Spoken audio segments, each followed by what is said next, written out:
나에게 가장 가치 있는 집을 찾아가는 여정을 함께합니다. 오늘 주제는 제도, 정책 관련 영상입니다. 바로 시작합니다. 9월 7일 정부가 주택공급 확대 방안을 발표했습니다. 며칠 전부터, 아니 몇 달 전부터 기대를 많이 모았던 정책이었습니다. 정책의 제목부터 부동산 시장 안정화 대책이 아니고요.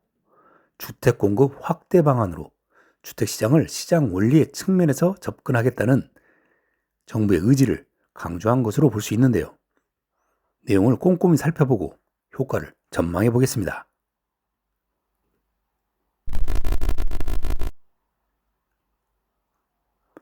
공급 확대 방안의 골자를 표로 요약하면 수도권을 기준으로 연평균 11만 2천 호씩 5년 총 56만 호를 확대하겠다는 내용입니다.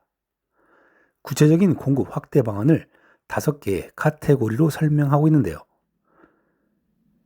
먼저 공공택지 공급 확대 및 조기화를 통해 27만 호를 확대하는 계획부터 보겠습니다. 대책 보고서에 나와 있는 내용에 의하면 수도권 공공택지에서 예정 물량이 25만 1,000호로 지난 정부 대비 15만 호가 증가하고요. 추가로 LH 직접 시행, 공공택지의 효율화, 공공택지의 용도 전환, 사업 속도 제고를 통해 총 12만 1,400호를 더 확대 공급해서 연평균 5만 4천 호씩 확대하겠다는 계획입니다. 근본 대책에서 가장 비중도 크고 기대 효과도 큰 내용입니다. 그래서 얼마나 빨리 공급하는가 봤는데요.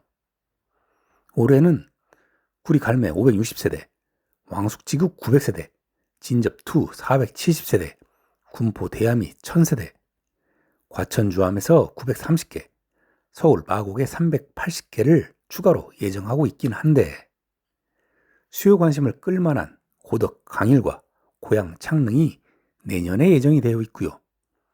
하남 교사는 올해는 물론 내년에도 아예 없어서 마음이 급한 수요자들은 좀 아쉽겠네요. 아쉽지만 조금 더 여유를 가지고 준비할 필요가 있겠습니다.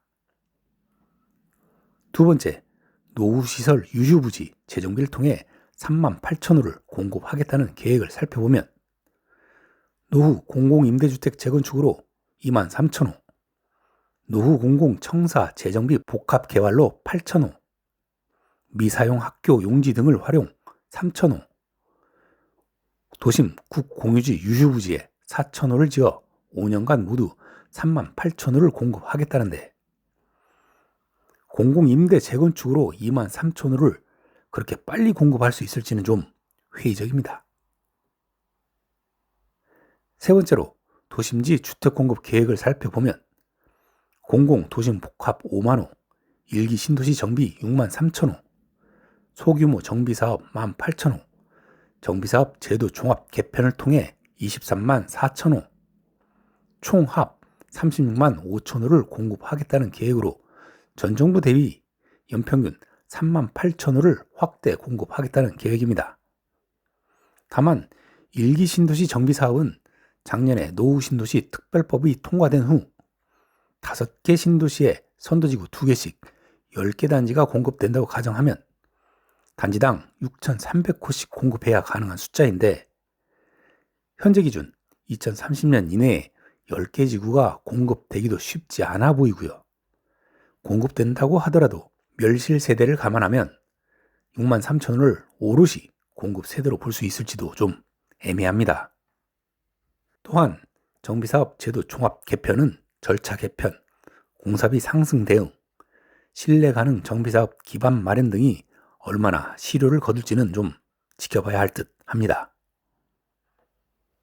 다음 민간 공급 여건 개선 부분은 제도 개선, 자금 지원, 신속 공급 모델로 설명을 하고 있는데요. 21만 9천호에 대한 내용은 구체적으로 내용이 없어서 평가가 좀 어렵겠습니다. 더구나 신축 매입 임대 공급 확대 정책으로 14만 호를 언급했는데 오피스텔과 도시형 생활주택을 얘기하고 있어서 현 주택시장에서의 수요 맞춤형 공급 확대와는 거리가 좀 있어 보입니다. 그럼 공급 확대 계획을 요약, 종합해 보면요. 먼저 공공택지 공급 확대 조기화 부분은 3기 신도시의 본격 공급으로 공급 증대 효과는 뚜렷할 것으로 보입니다. 하지만 수요자의 관심이 높은 신도시는 시간이 소요되어 수요자의 인내가 필요해 보입니다. 두 번째, 노후시설 유휴부지 재정비 사업은 노후 공공임대주택 재건축을 통한 23,000호의 공급 진행 경과가 관건이 될 것으로 보입니다. 다음, 도심지역 주택 공급은 1기 신도시 정비사업 63,000호의 공급 계획은 다소 회의적으로 보입니다. 그 다음, 민간 공급 여건 개선 부분은 오피스텔, 도시형 생활주택으로 공급 확대 효과를 볼 수 있을지는 글쎄요, 모르겠습니다.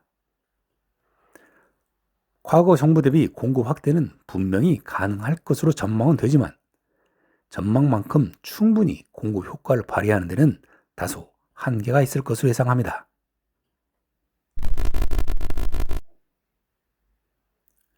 공급 대책과 더불어서 수요 관리 대책도 발표를 했는데요. 감독 기능 강화, 불법 행위 조사 강화는 사실 이런 공급 대책에 포함해서 발표할 게 아니라 그냥 당연히 해야 하는 내용이 아닌가 싶습니다. 그럼에도 굳이 대책 발표에 넣어서 발표하는 것은 거래 위축을 위한 경고성, 엄포성 발표라는 생각이 드네요. 특히 토지거래 허가구역 지정권자를 확대한 것은 언제든지 과열되는 지역이 있으면 신속히 묶어서 거래를 위축시키겠다는 내용이고, 가계부채 관리 방안은 이미 수도권에 6억 상한이 시행되고 있는데 추가적인 효과가 있을까 하는 생각이 듭니다. 전체적으로 기대되는 내용과 아쉬운 부분도 많이 있지만 수요자로서 관심을 가져볼 만한 포인트를 소개해 보겠습니다. 도심 내 유휴부지 활용 공급을 통해 서울에 4,000호를 공급하겠다는 내용이 있는데요. 관심을 가져볼 만한 유휴부지에 위례 업무용지와 한국교육개발원 부지가 있습니다. 그럼 먼저 위례 업무용지부터 살펴봅시다. 대책 보고서에 표시된 위치를 보면 이 부분인데요. 좀 더 확대해서 보면 총 6개 블럭의 업무 블럭이 있는데 12월 24일 공고된 개발계획 24차 변경안에 따르면 공공청사와 경찰서로 결정된 업무 1, 업무 3블럭을 제외하면 업무 15, 31, 34블럭이 그 대상이 될 것으로 보입니다. 이 중 2개 블럭은 군 관련 청사가 계획되어 있어 업무 31블럭이 대상이 될 것으로 예상해 보는데요. 31블럭의 면적은 26,535.5제곱미터로 약 8,000평 정도 됩니다. 대책 안대로 여기에 1,000세대 정도를 공급한다고 하면 용적률 400%를 적용한 주상복합으로 개발하든지 아니면 군 청사로 예정되어 있는 15, 34블럭을 주거로 용도 변경해 공급할 가능성도 있습니다. 여하튼 이 부지는 위례 신도시 내에서도 선호되는 송파 권역의 거여 역세권 부지로 편리한 대중교통과 거원초 또는 산비초로 배정되어 초등학교 통학이 유리하고 거원 중 덕수고 등 근거리에서 중고등학교 통학이 가능한 부지로서 우수한 입지의 공공택지에 분상제로 공급될 것으로 전망이 되어 저렴한 가격에 내 집 마련을 희망하는 수요자들은 기대해 볼 만할 것 같습니다. 자, 다음은 구 한국교육개발원 부지입니다. 서초구 우면동 소재의 6만 제곱미터 규모로 얼마 전에 분양한 장군마을 DH 아델스타 인근에 위치해 있어 교통, 교육, 편의, 환경 측면에서 양호한 입지로 평가할 수 있습니다. 특히 추진 중인 위례 과천선이 개통되면 수혜를 받을 수 있는 단지입니다. 마찬가지로 분양을 하게 되면 공공개발 분양가 상한제로 공급될 예정이어서 실 수요자들은 관심을 가지고 지켜볼만 하겠습니다. 자, 정리해 봅시다. 6월 27일 대출 규제 이후에 주택 공급 확대 방안이 발표되었습니다. 다양한 내용들이 담겨 있지만 세부 항목별로 살펴보면 즉각적인 효과보다는 중장기적인 실효를 기대해야 할 것으로 보입니다. 내 집 마련을 계획하는 수요자들은 조급한 마음을 잠시 접어두고 민감하게 시장을 모니터링하면서 기회를 모색하고 향후 공급될 주택의 일정을 관심 있게 지켜볼 필요가 있어 보입니다.